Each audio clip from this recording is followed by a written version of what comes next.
Hello friends, आप लोग कैसे हैं। उम्मीद करता हूं कि आप लोग स्वस्थ होंगे, मस्त होंगे और अपनी अपनी तैयारी में व्यस्त होंगे। फ्रेंड्स, जैसा कि मेरा थंबनेल आप लोग को दिख चुका होगा कि क्लास टेंथ का जो आज का हिंदी का पेपर था उसे मैं फुल डिस्कशन कराऊंगा। आप लोग को बताऊंगा कि इसका आंसर छोटा छोटा तो सब आप लोग को मिल जाएगा, लेकिन जो बड़ा होगा आप लोगों ने क्या लिखा है आप ही लोग जानते हैं। चलिए वीडियो स्टार्ट करते हैं। वीडियो स्टार्ट करने से पहले आप लोग से रिक्वेस्ट है कि आप लोग अपने दोस्तों में, अपने यारों में ये वीडियो अधिक से अधिक शेयर कर दीजिए, और जो भी फ्रेंड्स नया है इस यूट्यूब चैनल पर प्लीज़ वो सब्सक्राइब जरूर करें।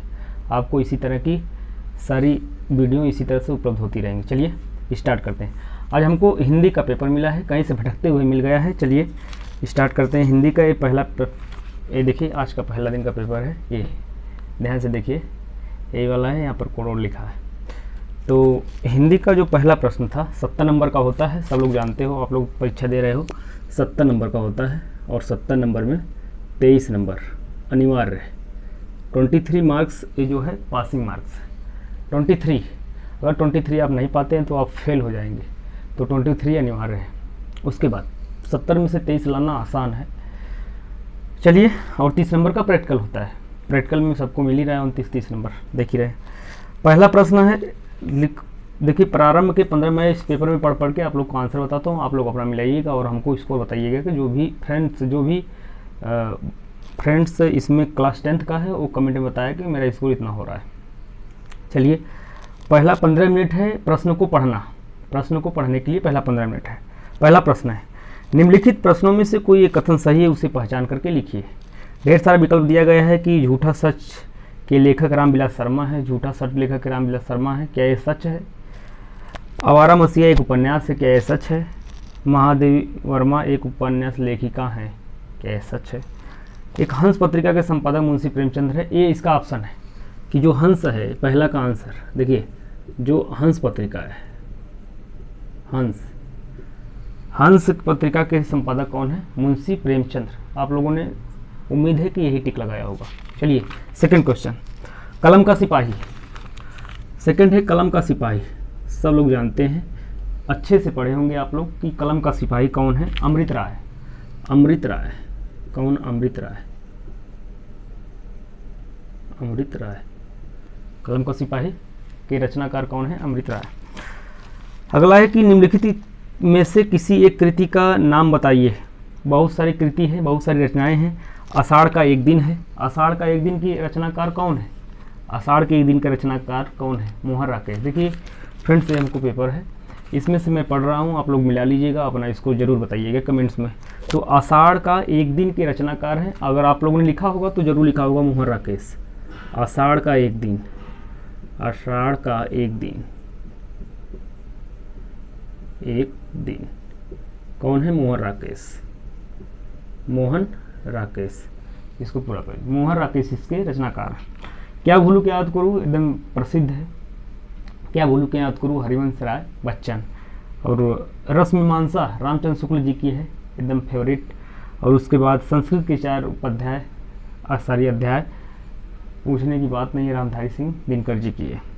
अगला घ प्रश्न है कि सूरज का 7वां घोड़ा, बहुत इंपॉर्टेंट है, हर साल आता है। सूरज का 7वां घोड़ा, घ प्रश्न है, सूरज का 7वां घोड़ा, 7वां घोड़ा। ये श्री धर्मवीर भारती जी का है, किसका, धर्मवीर भारती जी का, धर्मवीर भारती जी का है सूरज का 7वां घोड़ा। अंगा है कि उसने कहा था, उसने क्या कहा था, उसने कहा था, यह है कहानी विधा। कौन सी, कहानी विधा है। और कहानी विधा के साथ साथ ये जो है चंद्रधर शर्मा गुलेरी का नाम आप लोगों ने सुना होगा, उनकी रचना है। और क्या है, कहानी, उसने कहा था, कहानी करेक्ट ऑप्शन होगा।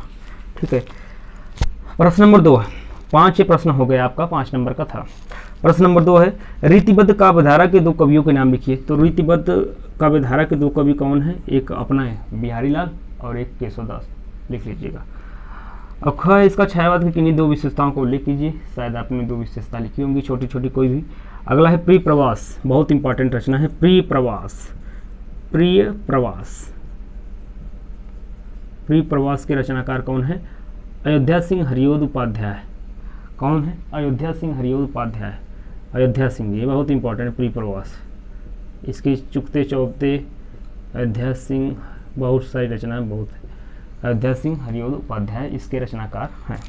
ये गाथा। और प्रश्न 3 है, निम्नलिखित गद्यांशों में से किसी एक गद्यांश के नीचे दिए गए प्रश्न को 6 नंबर का है। आप लोग बढ़िया से, हमें उम्मीद है, नहीं पूरा भरोसा है कि आप लोगों ने बढ़िया से संकेतांक करके इस तरह का संकेतांक लिखा होगा। संकेतांक के बाद क्या क्या, संकेतांक के बाद संदर्भ लिखा होगा, प्रसंग, उसके बाद लास्ट में व्याख्या।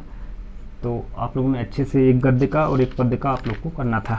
चौथे प्रश्न में संदर्भ से पद्यांश है, उसका आप लोग को व्याख्या करनी थी। आप लोगों ने भरपूर किया होगा, हमें विश्वास है।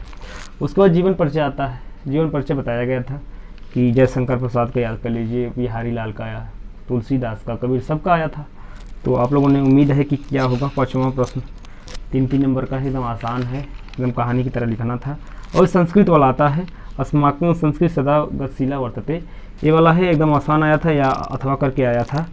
और उसके बाद 7वां श्लोक, शुरू से लेके छोटी कक्षाओं से लेकर के LKG UKG से लेकर के आज हम लोग वही आप कंठस्थ किया हुआ श्लोक आता है, एकदम आसान, 2 नंबर का था, लिख लिए होंगे। संस्कृत में 2 नंबर का प्रश्न था। अब यहाँ से 8वां प्रश्न, जो 8वां प्रश्न है फ्रेंड्स, 8वां प्रश्न जो है कि हर जगह, मतलब तैयारी में भी, जैसे करुण रस है, हास्य रस है, या उपमा है, या अलंकार या रूपक अलंकार है, या रोला छंद, सोठा छंद, छंद से प्रश्न पूछा जाता है। 2-2 नंबर का है, एकदम आसान प्रश्न है।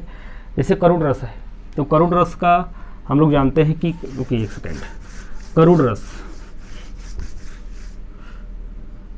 जैसे करुण है, मान लीजिए हमने, चूँकि करुण और हास्य रस दोनों लिखा है, तो शायद आप लोगों ने करुण ज़्यादातर के, कोई भी लिखो हो, सेम से मतलब नहीं है, लेकिन करुण रस जो है, जैसे करुण रस का अस्थायी भाव पूछा है, तो मैं ये बता दूं, करुण रस का अस्थायी भाव होता है शोक। क्या होता है? अस्थायी भाव शोक होता है। शोक से स्पष्ट हो गया। इसका उदाहरण है, इसका जैसे एक उदाहरण है, क्लास 10th की बुक्स में दिया भी गया है और बार बार सब लोग लिखते हैं। प्रसिद्ध उदाहरण है कि हे खगमृग हे मधुकर श्रेणी, तुम देखी सीता मृग नैनी। वो जब रामचंद्र जी जब सीता को लेकर रावण भाग गया था, तो रामचंद्र जी ने यही पूछ रहे थे सभी पक्षियों से, तो हे खगमृग हे मधुकर श्रेणी, तुम देखी सीता मृग नैनी। आशा करता हूँ कि ये एग्जाम्पल लिखा होगा आप लोगों ने। हास्य रस का क्या है? हास। अस्थायी भाव क्या है? हास है। अगर कोई फ्रेंड्स ये लिखा होगा तो उदाहरण सहित इसको भी लिखा होगा, ये मुझे आशा है।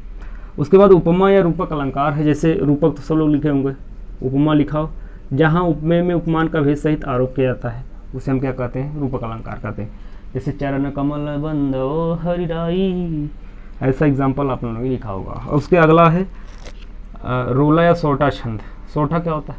जिसमें पहले और तीसरे चरण में 11-11, पहले और तीसरे चरण में 11-11 और दूसरे और चौथे में 13 तरह की मात्राएं होती हैं। हम लोगों ने एग्जाम्पल सहित इसको अच्छे से समझाया होगा, ठीक है। उसके बाद यहाँ से आप लोग को बताऊंगा 9वां प्रश्न है, जो प्रश्न नंबर 9 है। प्रश्न नंबर 9 आप लोग मिलाइएगा अच्छे से। क्या कहा है? कहा है कि निम्नलिखित उपसर्गों में से किन्हीं 3 के मेल से एक एक शब्द बनाइए। किन्हीं 3 के मेल से एक एक शब्द बनाना है। तो जैसे अन दिया है, उप दिया है, सु दिया है, अभि, अधि, सह। जैसे अन से क्या होगा? उप से क्या होगा? सह से। जैसे सह से सहपाठी, अगर कोई लिखा होगा सह से क्या होगा? सहपाठी।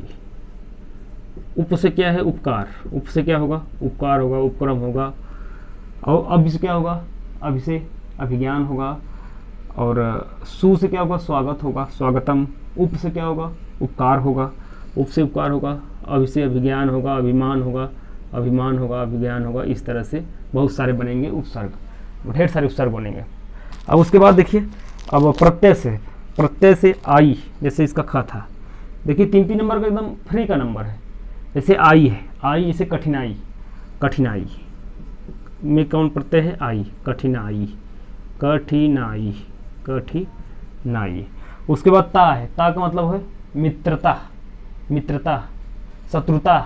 ता प्रत्यय एक बताना था, चाहे जो भी ना, शत्रुता, मित्रता, इस तरह से ता प्रत्यय से हो गया। और उसके बाद हट है, जैसे कड़वाहट, चिकनाहट। वट है, जैसे अखरावट। चलिए 3 ही बनाना था। समास विग्रह करना है, जैसे उत्थान पतन का है। उत्थान और पतन कौन सा समास? द्वंद्व समास। जिसमें और या अथवा लग जाए। चौराहा, चौराहा में कौन सा समास है? चौराहा, जो फ्रेंड्स तैयारी कर रहे हैं वो भी बताएंगे चौराहा में कौन सा समास है। तो चौराहा में द्विगु समास है, 4 राहों को समूह संख्यावाची है, तीसर के शब्द की और तीसर के वाक्य की ओर संकेत नहीं कर रहा है, इसलिए चौराहा में क्या होगा? सिंपल है, चौराहा में क्या होगा? द्विगु समास होगा। बबरी मत मानना गलती से। जीवन मरण, जीवन और मरण, मरण द्वंद्व समास है। त्रिभुज 3 भुजाओं का समूह अर्थात त्रिभुज कहते हैं, तो तीसरी की ओर संकेत 3 भुजाओं का समूह अर्थात त्रिभुज, ये भी क्या है? संख्यावाची है। अब निम्नलिखित में से 2 शब्दों के 2-2, जैसे बेटी का पुत्री का दिया है, पुत्री का क्या होता है? पुत्री का बेटी होता है, सुता होता है, बेटी सुता तनया, बेटी सुता तनया, इस तरह से ढेर सारे एग्जाम्पल हमको 2-2 लिखना है। उसके बाद कमल का है पंकज, नीरज, जलज, इस तरह से हम लिख लेंगे, पर्यायवाची भी आसान था। तत्सम रूप लिखना है, तत्सम, कौन सा रूप? तत्सम रूप लिखना है, तत्सम। जैसे धुआं का है, धुआं का तत्सम क्या होगा? धूम्र, क्या होगा? धूम्र।